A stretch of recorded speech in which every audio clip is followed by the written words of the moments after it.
I'm Jim Sinur. I've worked for a number of large companies and even a couple of small companies. I worked for American Express, Northwestern Mutual, Ware Steel, and a couple of small companies too. So I've had a various background of trying to deliver these processes before the technology was ready.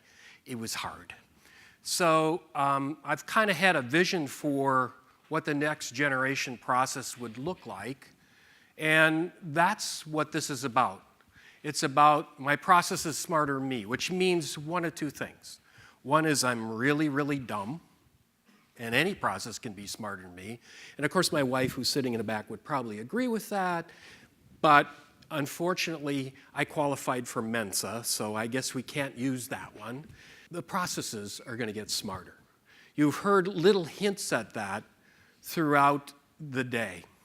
So what I'd like to do is, of course, here's my contact information. If the question and answer period doesn't go well and you don't get your answer, or I sidestep your answer, you can contact me. I have a blog. I have a direct email address. And someday, the processes will be smart in unimaginable ways. Here we have the pointed-headed boss, and the internet is telling him, you might be dumb enough to enjoy extreme sports. I'm the kind of guy that likes extreme sports. It says, click here to buy a ticket to base jump from the International Space Station. And basically it says, well, I think the internet is trying to kill me. And it's called machine learning. And so we're going to see the notion of machine learning combined with the kinds of collaboration that you've heard earlier to make processes much smarter than any individual that's participating in the process. And I'm going to talk a lot about machine learning and AI and heuristics and polyanalytics, but I believe that the kind of collaboration that BPM can deliver is just as important, but I'm going to give the emphasis on the machine learning piece. There's actually an example of this called the virtual administrator that's actually in production at Microsoft that actually has a face of whatever assistant you want. If you want a female or a male, doesn't make any difference. They will recognize who you are, making dynamic appointments. And I don't know if you've ever been into Microsoft campus, but it's like huge, and you have to take buses between buildings. This assistant will arrange rides for you so you can make sure that you get there. So there are examples of processes today in production that use machine learning, artificial intelligence, and different kinds of analytics. So here's the dilemma that we have today. Are we going to have humans versus machines? Or is it a match made in heaven? Or is it oil and water? Here's the chart that we have that shows that equipment, software, and robotics are outstripping the capital investments that companies are making. They cannot replace people easily. That's why you're seeing a lot of consultants that are being bought temporarily. And also we're seeing the notion of skills training, particularly in the US, going down. And so machines will be more and more involved. Now, there are some issues with this. People are better at many things. Now, you mentioned that I was an artist. Some of my artwork's up there. Now, that is actually a collaboration between myself and a mathematical formula, and that's a fractal in the background. But people are good at playing and creating art. People are good at handling the unexpected because you don't have to build a judgment in ahead of time. We're really good at unstructured problems. We're also good at handling non-routine work and dealing with emotions. You heard about when they built emotions into a computer. They decided to timeshare the computer. They put a paranoid in with a schizophrenia, and the paranoid shut the machine down because it was afraid the paranoid was going to get it. Now, this is actually a true story. So in the early days of AI, they tried to do some of these emotional kinds of things. Machines are better at other things. They're really good at being accurate and consistent. They handle big data and polyanalytics. Can you imagine having gobs and gobs of data, lots of analytics, might be next best action, maybe simulation, maybe optimization, and machines are really good at figuring out which formula to use, which algorithm to use. Somebody, asked me during lunch that they had a theory on stock trading, that if you picked the 5 highest stocks and you did that every day and put a certain part of your portfolio in that was better than any algorithm. Well, you can't really answer that unless you have some analytics trying it. By the way, the Wall Street uses slope-intercept method the most frequently for trying to predict the price and the movement of stock. And of course, we know the stock market's emotional, right? So it can't handle the blips, but it could handle big data with power and speed. It has adaptability with no complaints. Have you ever had an employee ever complain? Have you ever been a manager and have people don't do that, do they? Oh yeah, they do it a lot. And it's very analytic driven, and it's available 24/7. As much as I'd like to think that I'm going to be around 24/7 to handle problems, I really can't. My body gives out. So machines are better. I think the future is the opportunity to combine machine intelligence and humans and collaboration in a way that we have never done before. I think this is the future not only of process. Process is a temporary kind of thing that exists because we don't have the notion of communicating agents and collaborating people. It will eventually happen, but process is the best bet today. So we have that opportunity to combine these. Imagine unleashing 1,000 Watsons or deep minds on a set of problems. Someday in the cloud, you will have the ability to get a Watson to solve your particular issue, to do your optimization, to do your polyanalytics. You're going to see some sessions this week that has some really slick visual analytics. So imagine what we're going to be able to do.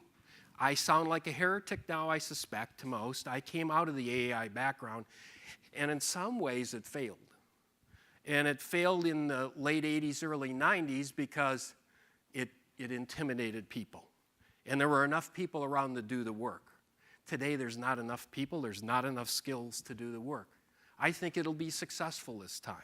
It won't be just for the 15% of problems that happen to use a lot of accuracy and a lot of things that we didn't imagine. So for instance, inside of my silly little Kia Optima is fuzzy logic for automatically shifting the transmission. Now I can override it and hit the paddle shifters, try to blow the engine up, which I do occasionally.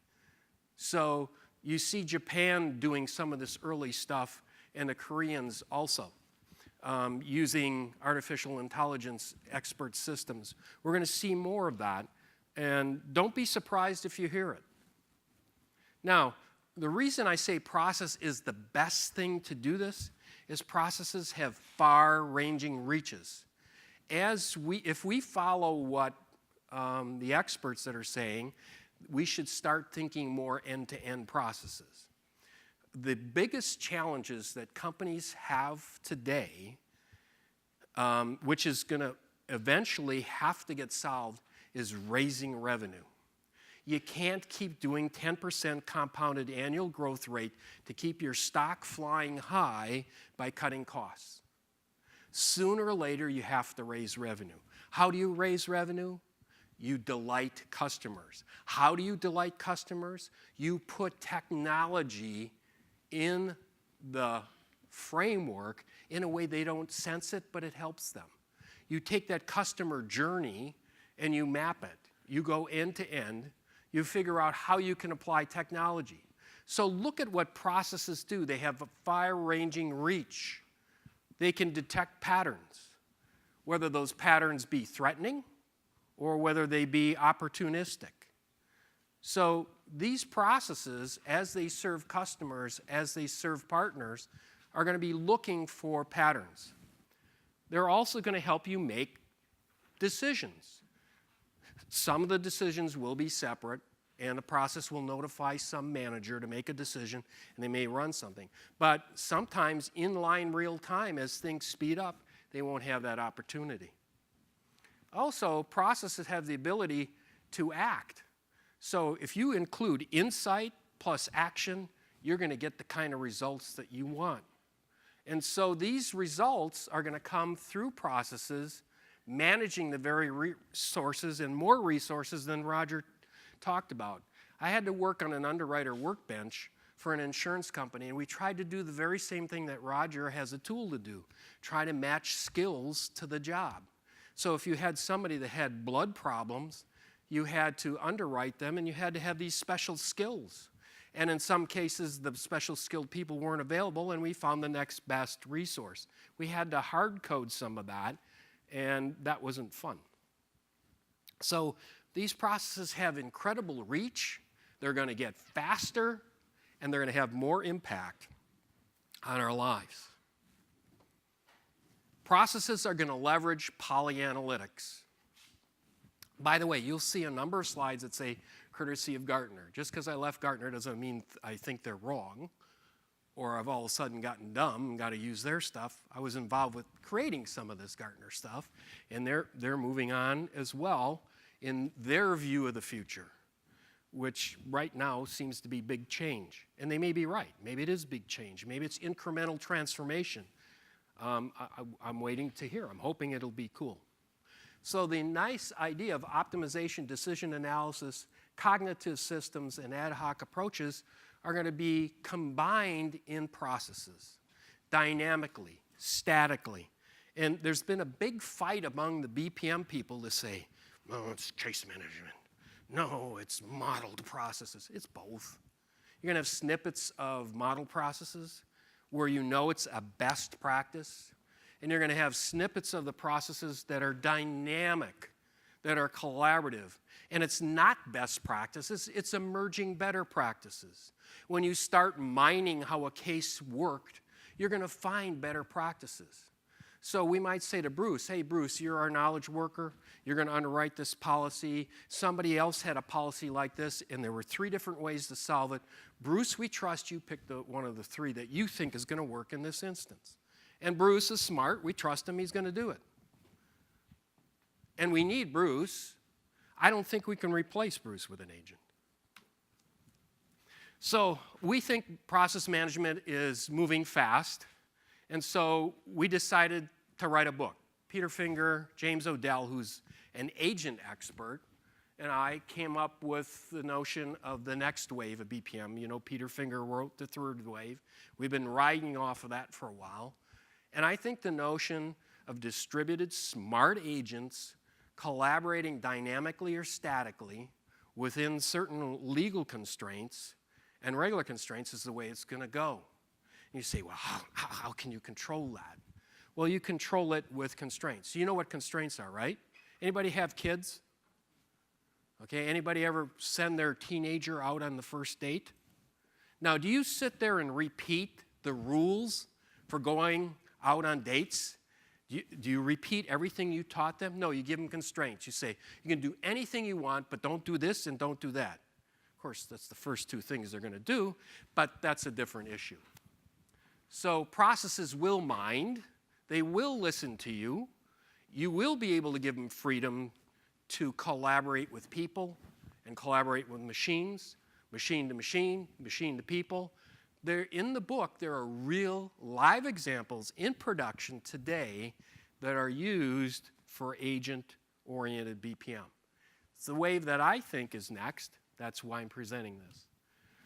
We think that the most popular process or popular approach for intelligent business operations, and that's why the word process is the best thing, because it's the best way of doing intelligent business operations, based on what is known as OODA loops. And this is John Boyd's observe-oriented, decide, and act approach. And you can see there are all kinds of technologies that have to be brought together. First, you have to be connected. And you better have big data. And in most cases, it better be in memory or in the cloud. And then there's event management. There's activity monitoring. There's complex event management that says, here's what I think is emerging. It matches a scenario. I worked for a company that was a life insurance company. Life insurance companies are doing what? They're betting you're going to live, right? And what do? You're betting you're going to die, right?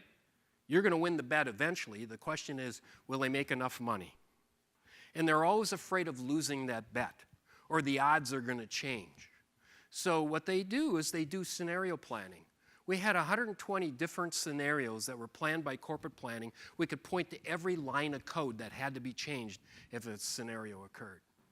So that's a little bit crazy, right? That's paranoid. But that's what they wanted. That's what that company wanted.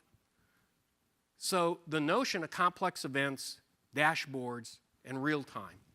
And then there's decision management. There's rule engines. There's heuristics. There's scoring. There's prescriptive, descriptive, and predictive analytics that are going to be used inside a process. And then there's process flow management. These things are getting squashed together inside of processes. They can be used separately. It's okay. You can do best of breed. It's not a problem. But I think it's better if you can buy the things and make them work together. This is another Gartner chart that talks about styles of management. I think the world is headed towards a combination of these two. Yeah, you're going to have some straight-through processing. You're still going to have jet underwriting. It's still a legitimate way to do things. But I think we're going to have non-sequential, non-predictable, dynamic, and smart kinds of processes. And I'm going to show you how to tell how smart a process is. And this was generated by a fellow by the name of Theo Priestley. He said, what is Gartner doing coming up with intelligent processes? What's going to be next? The really, really smart process? Or the super smart process? Or the Mensa process? So that was a challenge to come up with a way of doing it. We are going end to end. We are going to have agent-based approaches. And as this intelligence increases, the on-demand analytics, the active analytics, the rules management, the skills and human interaction management, we heard a lot about skills, and I agree with what Roger's saying. We need to get more matching and less push work. I like the idea of pushing the people to the work because that's important resources. And we're going to have to push the agents, the machine agents. So I agree that that's where we're going. So this is Gartner's wheel that we invented a while back. And you can see each one of these gears has these kinds of things. And yeah, we got to go social mobile cloud. That's cool. But we also have to get really smart. So because Theo Priestley said, what are you thinking, Jim?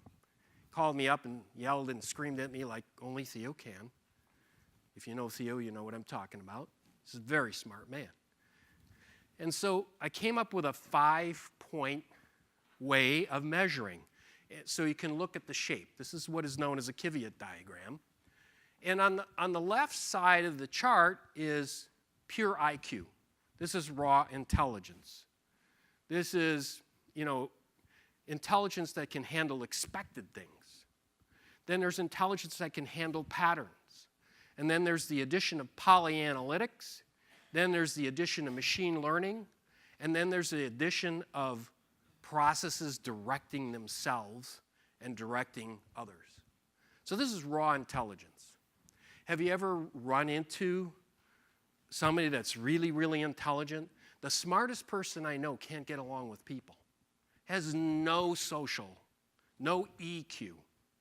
So I think we also need to measure processes on their ability to be social.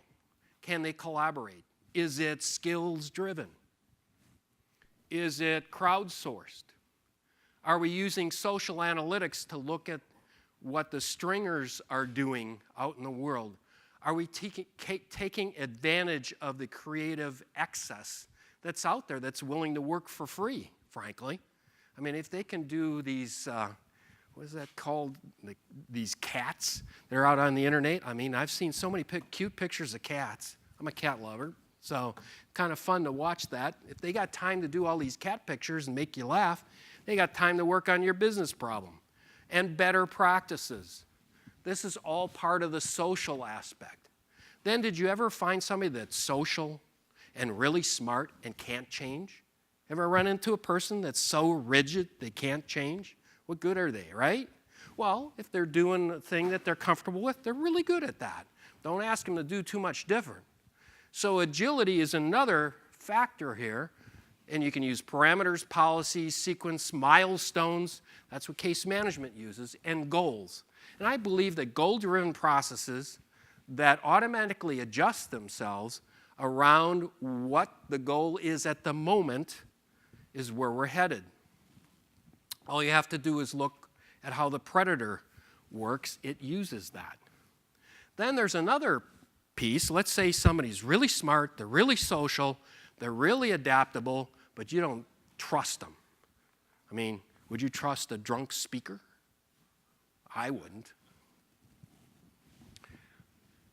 Do you want it programmed? Do you want them to ask for permission? Do you want them to notify you afterwards? Do you want constraints to keep them from doing bad things, or do you want it interactive? Then there's the fifth. This is the one that I struggled with today. And by the way, this is still a work in progress. I published this in May. I'm looking for feedback. I've gotten none, basically. So visualization became another piece. And that's push, subscribe, warn. And I may change this word to animate instead of simulate. Haven't figured that out yet, but I think people that see SimCity understand it. You can see it operating. And then gamifying it, making it a game, making it reward, making it goal. Make the Hawthorne effect work for you so you can see the goals and change which way they're going. This is what I think is how to measure a process for now, unless you guys come up with better ideas. I'm running with it. And I'm using it against case studies as a dashboard. And I just want to run a couple through in front of you. This is in production in multiple organizations. It's what I call the Surgery Center example, where this particular Surgery Center, that was the example from one of the vendors who's not here, shame on them. They should be here too, trying to help us out, right? And what they do is, at the beginning of the day, they simulate the workload, the doctor load, the nurse load, the equipment load, the Surgery Center optimization, and whoosh, they come up with a plan. And everything they have is tagged. Patients are tagged, doctors are tagged, nurses are tagged, equipment's tagged, yada, yada, yada. Something changes in a standard procedure or against the plan, automatically re-simulates based on the data, optimizes. And this is the key part. Have you ever been in a waiting room waiting for a loved one that's gone to a surgery center? Boy, is that nerve-wracking or what, right? And they don't tell you anything until it's all done. They go out and they actually talk to the people that are waiting. So this is in production, works today, and it's dynamic. And here's the scorecard I gave it. Is that scientific? Probably not. I probably need to come up with surveys and more precise scores. It was my best guess after listening, looking, and talking with the client. This is my wife's favorite. It's called retail therapy. I'm sure you've heard it. It works real good. This is a major retailer. I can't tell you who they are, but they have this stinking parade. So anyhow, this is where somebody could be, if they have a cell phone, they know your cell phone, you're a client, they'll invite you into the store. They'll tell you what's on sale. But that's, kind of cool, but what if you're in the store and they know your cell phone number and you're picking out, let's say, men's ties? I happen to like artistic ties. I didn't wear one tonight, but I kind of sucker for Jerry Garcia. So my wife is picking out a Jerry Garcia tie. They push to her cell phone, hey, we got an offer on men's shoes. We happen to have one in your husband's size. Why don't you go over there? This company uses it to get rid of stock that they don't want. They come out with better deals. And for those customers that don't have a cell phone but have a charge card, they'll put an offer on the back of the receipt. If you don't have a charge card, they'll still put an offer on the back of the receipt, but it'll be a different one. So this is a great way of raising revenue or reducing stock. Here's how I rated that on the CPIQ. This is Heathrow Airport. This is public. They basically have a shrinking space or a static space and more flights coming in all over the place. And they can't really build, though they are debating whether they want to rebuild Heathrow or another airport. And they were having horrible times with, late arrivals, late departures, flipping planes around, etc. So what they did is they came up with a dashboard that shows the airplanes when they got into the UK airspace. And they said, that's the problem. We need to know when they're in the Euro airspace. And by the way, the next generation is going to say when they took off, and they're going to track it from the time it takes off. But they're able to dynamically assign gates, assign cleaning crews, assign ground crews, assign food crews, and ground crew, and make sure that the planes get dealt with optimally. At the same time, they're able to look at the stack coming in. At the same time, they're able to keep you in the retail experience. So how many have ever been in Heathrow? There's always time for a second beer, isn't there? Always. Because they keep the customer in the retail experience as long as possible. What were the results? 70 million pounds extra revenue. They increased the on-time performance from 57% to 85%, saved fuel for the airlines. This is a real win-win situation. In production for a long time, actually. And this one looks a little bit more balanced in the CPIQ. This one's one of my favorites. This is 5 farms in Australia. They have these indicators out in the field. And out in the field, these indicators can say, I need water, I need fertilizer. And it knows what's planted in the field. It'll ask for the water and the fertilizer that it needs. And instead of letting these sensors demand water and fertilizer, and by the way, they use these, I don't know what they're called, but they're these watering things that go around and around and around. When you look from the air, you can see them. I don't know the official name, but they deliver liquid and liquid fertilizer in the right amounts. And so what they do is they look at the local runoff for the area, which includes mountains, and they look at the Australian version of NOAA to see what the long-term models say. Because if you give plants too much water, that's not good. You give them too much fertilizer, that's not good. They've increased the yields by 40%, and they haven't figured out perfect homeostasis for these plants yet. Again, this is, another BPM vendor. I don't think there's one in here that's from the same vendor. But the point is, they're very smart and intelligent processes. They're using mobile. They're using Internet of Things. This is where I think we're headed. By the way, this is an example of the dashboard, the goal dashboard, for the company that is bidding on the next version of the Predator. And what this does is it shows goals and weights the goals and dynamically changes them. So the Predator, when it's in observe mode, behaves differently than when it's in a kill mode. When it's in an observe mode, yeah, I know, we don't like talking war. I understand us pacifists have a hard time with this, but it's an example. You're Canadian. Yeah. We're watching you too, watch out. We're checking how much Molson is going down your pipes. So anyhow,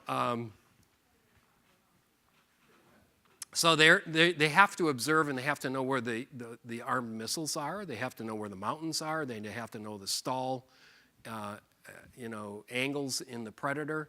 They have to know how much fuel it can hold. And so if they give it the goal of staying in the air and watching and staying safe, it'll automatically adjust. I want you up in the air as long as possible. And it'll automatically shift. So we're going to end up with goal-driven processes. We're also going to end up trying to find that sweet spot of collaboration between machine and humans. That's where we're headed. So we think intelligent business operations are going to find that sweet spot. Here's an example that combines goals, constraints, machines, people, collaboration. This does not exist today, so I can't rate it on a CPIQ, but it's in the plans of several traders. So we have a market trader, and there's actually companies that have portfolio managers that are systems. They also have yield projections that are systems. And there are examples of traders that have some of these agents, but not all of them in this combination. A forecasting agent, a data mining agent, a mathematical modeling agent for that polyanalytic, risk assessment agent, trading rule agents, communication agents to know what kind of communication should be involved, and a situational agent. This is the kind of process, if it is a process, I'm not sure it is, but I'm going to call it a process because it's the closest thing to the kind of intelligence that I expect. Now, there's some ethics issues. We heard the Canadians roaring in the front seat, right? There's some issues here, right? Automation are going to help. We're going to have autonomous cars, health robots, automatic pipe cleaners and windows cleaners. Those kinds of things are semi in production today. There are risks. These things can break, privacy can be violated, and the lawyers, who do you blame? In the US, you have to have the lawyers figure it out, right? That's how we get this wonderful US government. So these are the kinds of things that we're going to have to wrestle with going forward in this new world. Here are some things that you can do today, next 90 days, and the next 12 months. I copied the Gartner idea here for that. I like that. Here's some things you can read about discovery and research that Gartner has that's still good. I'd look at the things by Roy Schulte and going forward from Mark Karamans. And of course, I would be remiss if I didn't try to sell a book, right? I would be un-American if I didn't try to raise revenue for my wife's retail therapy. So, have mercy on me. You can get it on Amazon, and you can get it at Biz Analyst as a deep discount. This has a lot of the ideas that you've heard from the stage here with more facts, more meat, more written prose. And this is pretty much a summary of the book, so if you don't want the details, you got the essence. So I wanted to thank you for your time, and here comes the roast.